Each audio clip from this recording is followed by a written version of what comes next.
জানেন কি, মৃত্যুতেও রেহাই পাননি আমাদের বীর বিপ্লবী প্রফুল্ল চাকি। তার মৃতদেহের শনাক্তকরণের জন্য মাথা কেটে পাঠানো হয়েছিল কলকাতায়। সময়টা 2 মে 1908।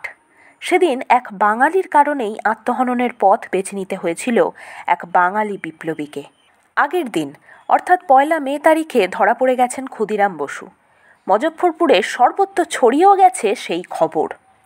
ম্যাজিস্ট্রেট কিংসফোর্ডকে হত্যা করতে গিয়ে 2 বাঙালি বোমা ছুঁড়ে হত্যা করেছেন মিস ও মিসেস ক্যানেডিকে। এক বাঙালি ধরাও পড়েছে, অপরজন তখনও বেপাত্তা। খোঁজ খোঁজ রব চারিদিকে। দীনেশচন্দ্র রায়ের কানেও গিয়েছিল সেই খবর। দীনেশচন্দ্র, যা প্রফুল্লর ছদ্মনাম, তিনি জীবনের অন্তিম সময় পর্যন্ত নিজের নাম গুপ্ত রেখেছিলেন।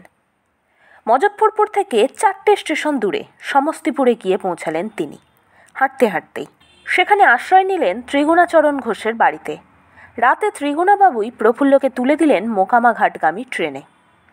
সেই ট্রেনে ছিলেন মজফ্ফরপুরেরই আরও এক প্রবাসী বাঙালি, নাম নন্দলাল বন্দ্যোপাধ্যায়। তিনি ছিলেন পুলিশের সাব ইন্সপেক্টর। আগেই শুনেছিলেন মজফ্ফরপুরে 2 বাঙালির বোমা নিয়ে হামলার কথা। প্রফুল্লর সঙ্গে কথাবার্তায় তাঁর সন্দেহ হয়। তিনি তার মাতামহের মাধ্যমে পুলিশের কাছে আর্জি জানান সন্দেহভাজনকে গ্রেপ্তার করার জন্য। পরের দিন অর্থাৎ 2 মে সকালে মোকামাঘাট স্টেশনে গ্রেপ্তারের অনুমতি মেলে। এর আগেই নন্দলালের প্রশ্নে বিরক্ত হয়ে প্রফুল্ল চলে গিয়েছিলেন ট্রেনের অন্য কামরায়। মোকামাঘাট স্টেশনে নেমে নন্দলাল প্রফুল্লর কাছে আগের রাতের ব্যবহারের জন্য ক্ষমা চান এবং তাঁর মালপত্র একটু দেখে রাখতে বলেন। প্রফুল্ল সরল মনে দাঁড়িয়ে থাকেন। স্টেশন মাস্টারের ঘর থেকে 2জন সাক্ষী জোগাড় করে এনে নন্দলাল প্রফুল্লকে বলেন, তোমার প্রতি আমার সন্দেহ হচ্ছে, তাই আমি তোমাকে গ্রেপ্তার করব। বিস্ময়ে হতবাক হয়ে যান প্রফুল্ল। এক বাঙালি তাকে গ্রেপ্তার করবে, তা তিনি স্বপ্নেও কল্পনা করতে পারেননি। প্রশ্ন করেন, তুমি বাঙালি হয়ে আমাকে গ্রেপ্তার করছো?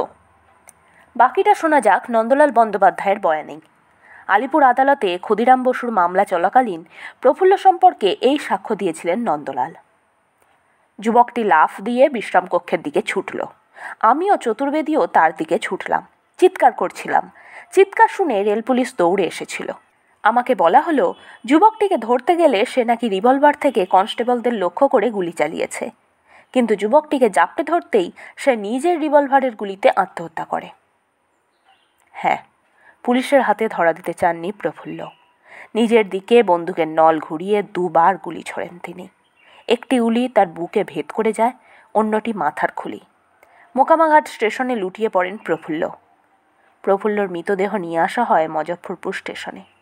সেখানে তাকে শনাক্ত করেন ক্ষুদিরাম। এর পরেও থামেনি ইংরেজ পুলিশের নির্যাতন। আজকের দিনে দাঁড়িয়ে সেই নির্মমতা শুনলে শিউরে উঠতে হয়। শনাক্তকরণের জন্য প্রফুল্লর মাথা কেটে নিয়ে যাওয়া হয়। ধর থেকে বিচ্ছিন্ন করে সেই মাথা একটা কেরোসিনের টিনে ভরে স্পিরিটে চুবিয়ে পাঠানো হয় কলকাতায় গোয়েন্দা দপ্তরে।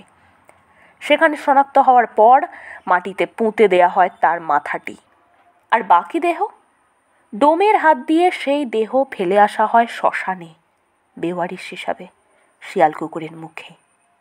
এই নির্মমতার পরে বিপ্লবীরা অবশ্য চুপ থাকেননি। কয়েক মাস পরেই 9 নভেম্বর রাত্রে হত্যা করা হয় নন্দলাল বন্দ্যোপাধ্যায়কে। প্রসঙ্গত বলে রাখি, প্রফুল্লই হলেন ভারতের স্বাধীনতা সংগ্রামের প্রথম শহীদ। ক্ষুদিরামকে যখন মজফ্ফরপুরে নিয়ে আসা হয় শনাক্তকরণের জন্য, প্রফুল্লকে দেখে তার মনের কি অবস্থা হয়েছিল তা লিখে গেছেন প্রফুল্লর ভ্রাতুষ্পুত্র হেমন্ত চাকি। তিনি লিখেছেন, পরলোকগত বন্ধুর মুখে তাহার চরিত্রের তেজস্পূর্ণ পুনর্জ্যোতি মৃত্যু দ্বারাও কিছুমাত্র বিকৃত হয় নাই দেখিয়া ক্ষুদিরাম অবাক হইয়া চাহিয়া রহিলেন।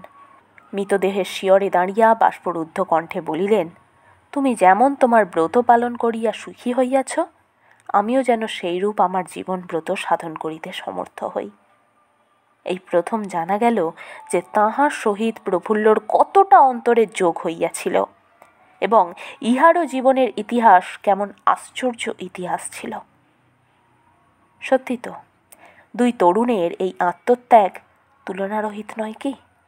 আপনারা কি বলেন আমায় কমেন্টে জানান। আর এরকম আর কোন বিপ্লবীর অজানা কাহিনী আপনারা জানতে চান আমায় কমেন্টে জানাবেন। ভালো থাকবেন, সুস্থ থাকবেন। জয় হিন্দ, জয় ভারত।